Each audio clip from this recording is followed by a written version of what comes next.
Yes, thank you for the opportunity to speak about this. And my presentation is called Situational Awareness Challenges Within the Scope of Responsive Cyber Defense. And we discussed if it's active cyber defense, responsive cyber defense, but I started thinking about if we should talk about active cyber defense or responsive cyber defense. And I believe the very first idea is, okay, if I say anything about responsive cyber defense, this should be valid about active cyber defense as well.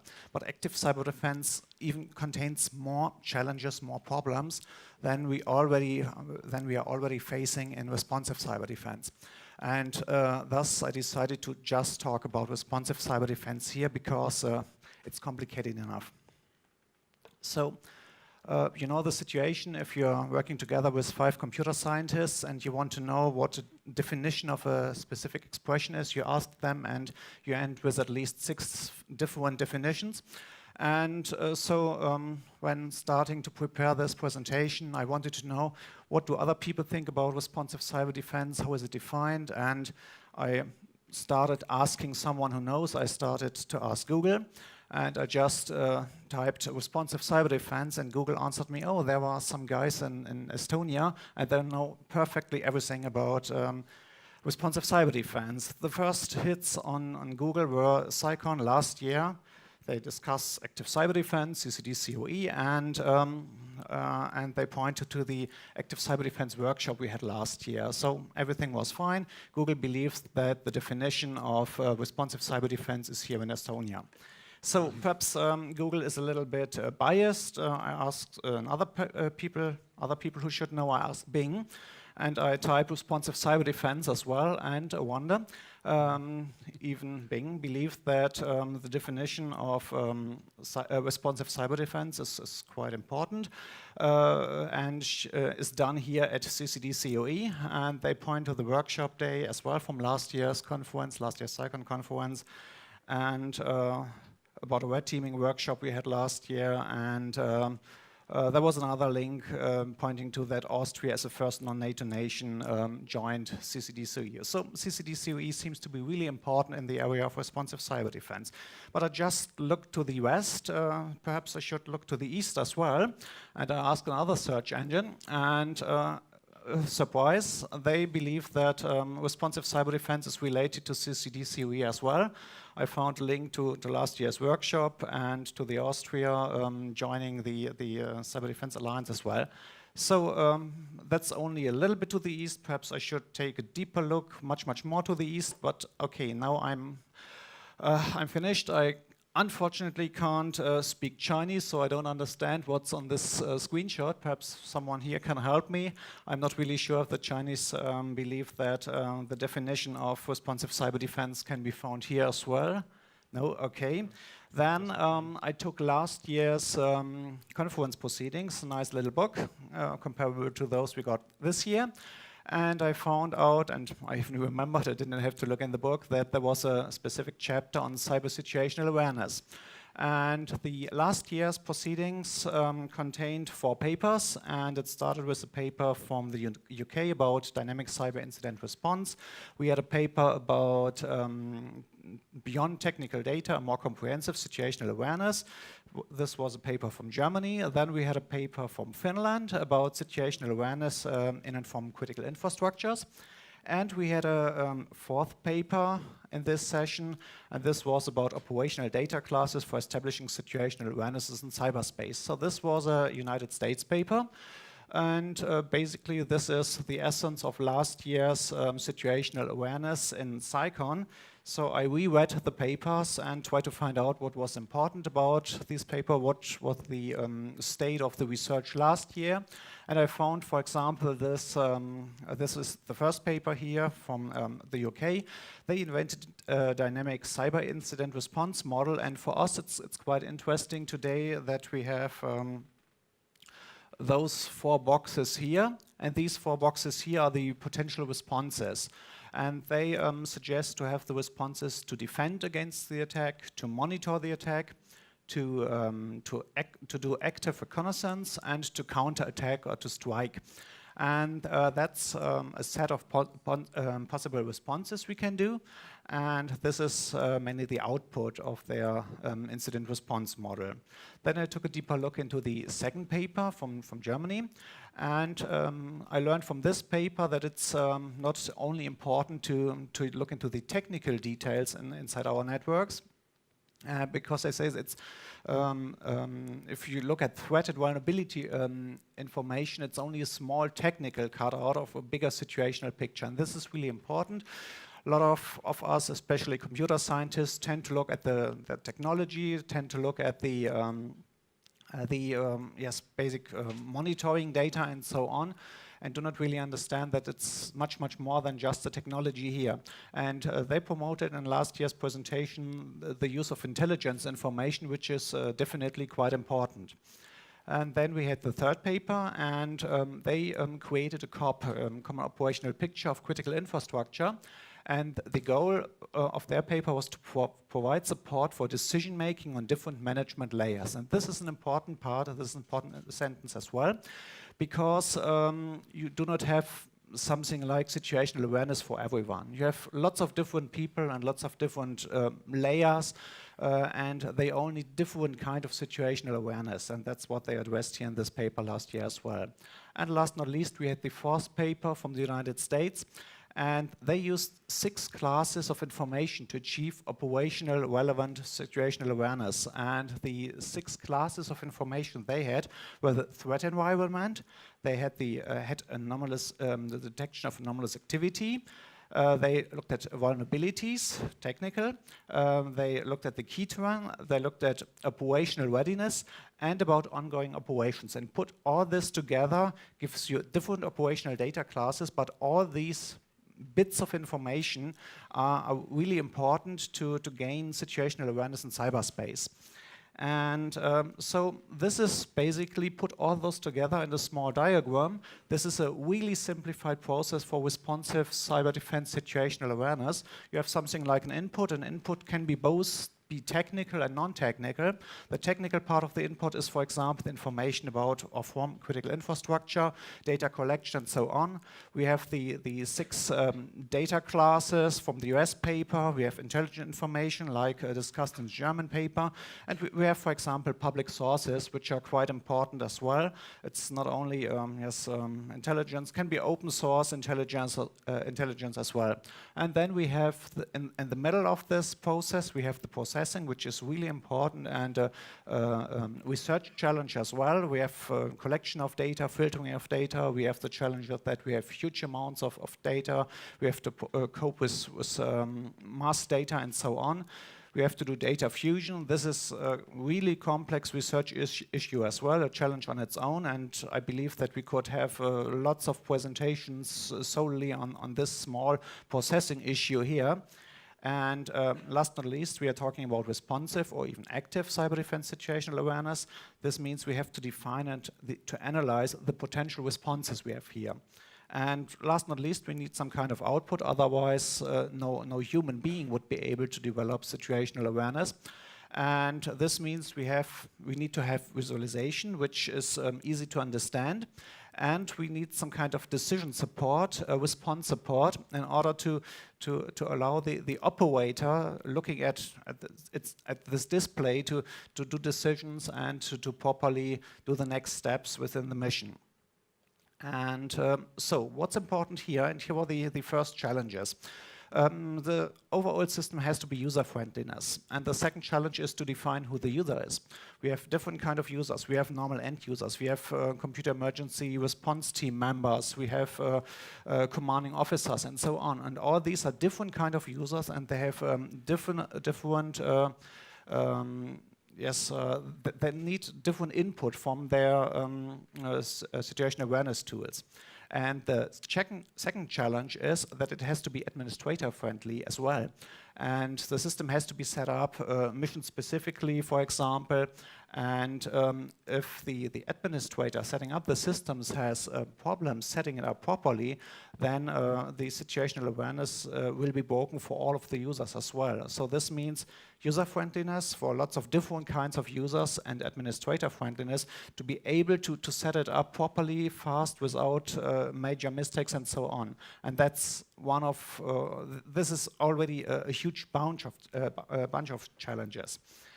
So, situational awareness. I already told you that, especially if you ask computer scientists to look at situational awareness, they often reduce situational awareness to some technical details.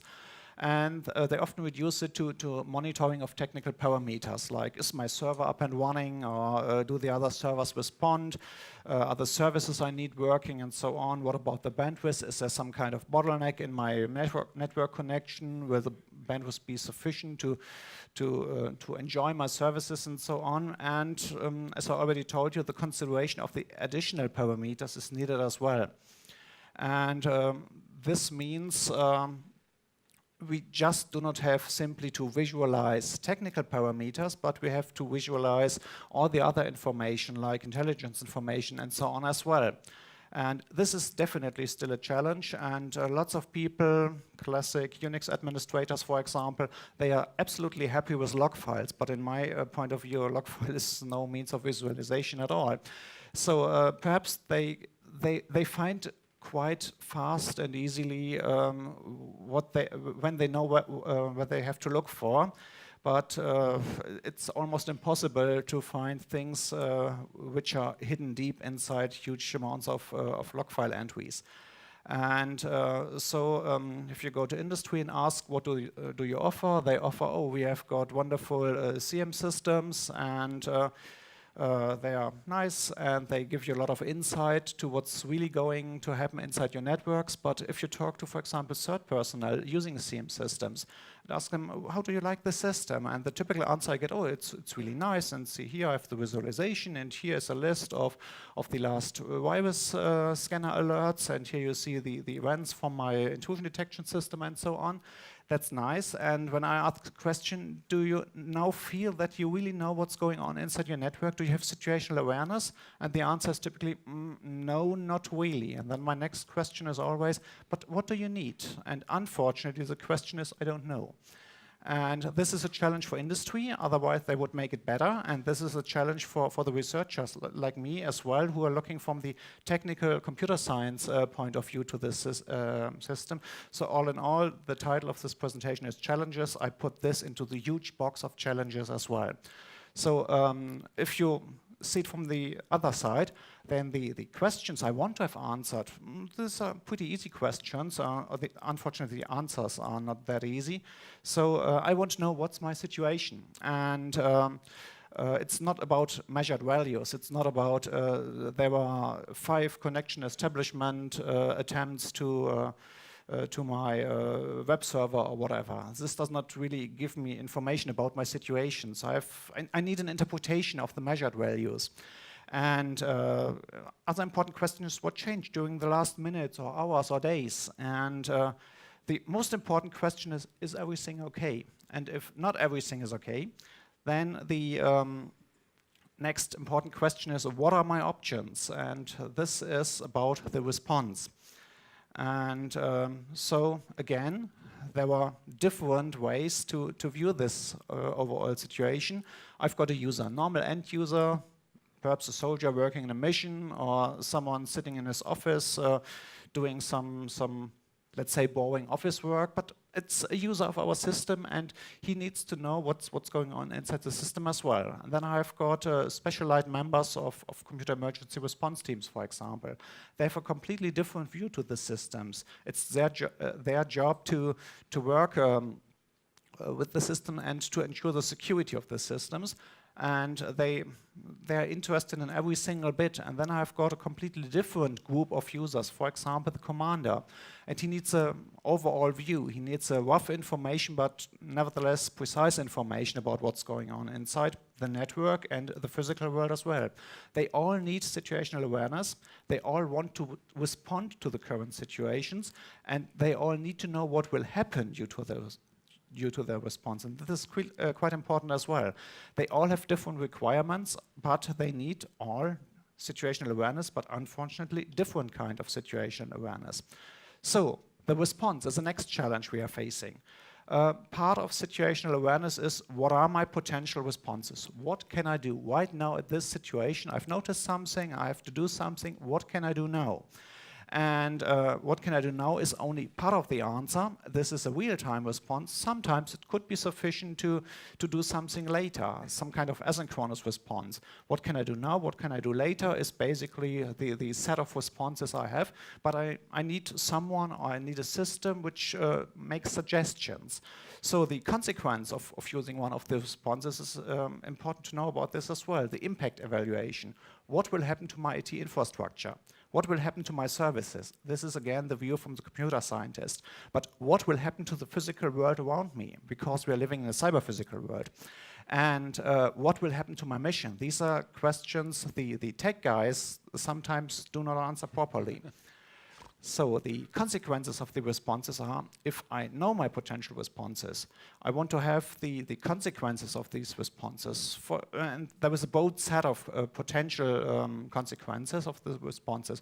A response could be shutting down my system or attacking the attacker. This is the easiest way on the one side, and the far end of the scale on the other side. So unfortunately, shutting down my system is like you fear that someone is attacking you at your home, and because someone's ringing the doorbell and you start burning down your home in order to protect yourself or whatever. So that's not good. It's a self-denial of service attack here. And attacking the attacker, then the usual answer is the well-known example of the fact that you are not attacking the computer of the attacker, but in fact you are attacking some computer in a hospital, which is important for the life of the people being in this hospital. So that's on both ends not the really reasonable response, but in between there should be some, at least one or two or a few more reasonable responses here.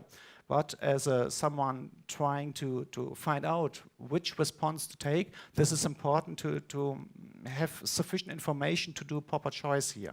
So it's a cyber-physical world, and I have to know what the dependencies between my IT systems and the real worlds are.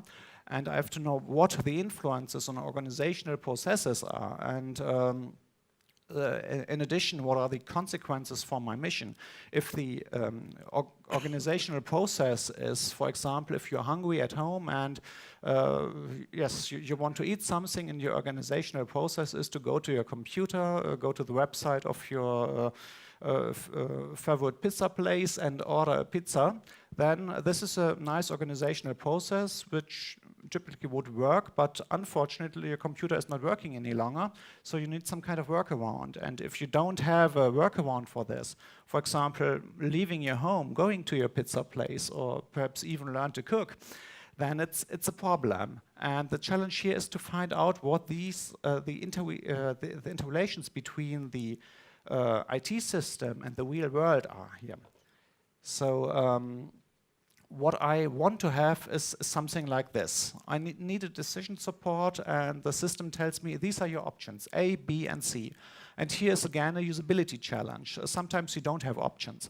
Then it's not really useful that there was a complex user interaction, and in fact, in the end, the system tells you, okay, you don't have an option, you're lost. So after presenting the options, I need an evaluation of the options, kind of impact assessment. Advantage of option A is, a disadvantage of option A is, and so on. Sometimes different options may have different advantages. For example, costs, some response could be extremely expensive in resources, but a very good response and a very fast response, for example. And others could be much less cost intensive, but a lot slower and so on. So you have to do the decisions based on different metrics. And last but not least, I want to have a recommendation, something like, based on available information, the system recommends response B, because, and consider the following possible consequences.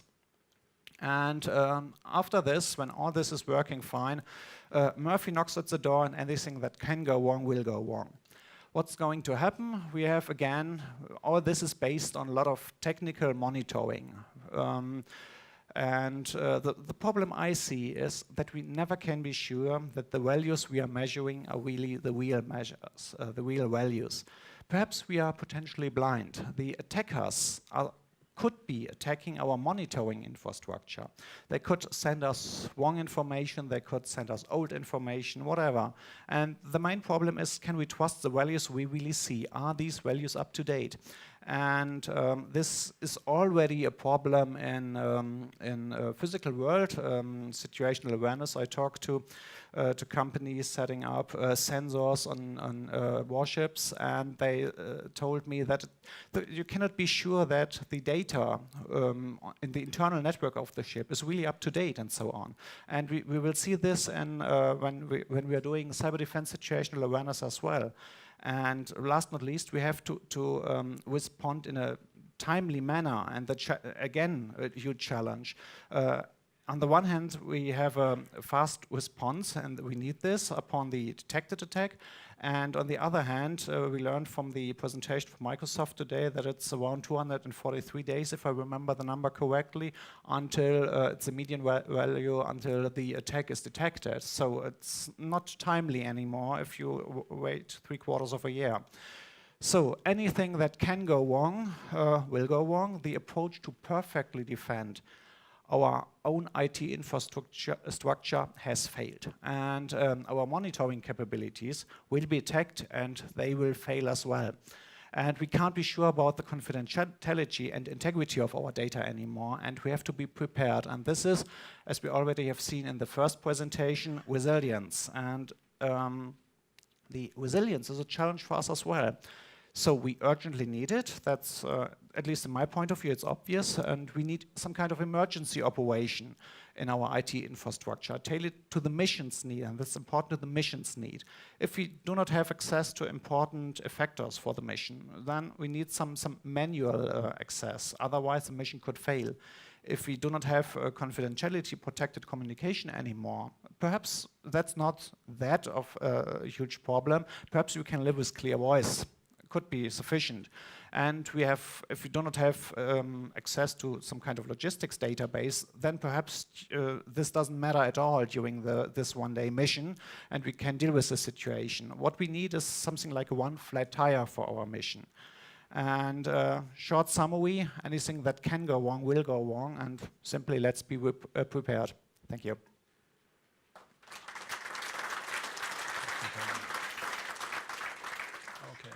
So, any questions from the audience?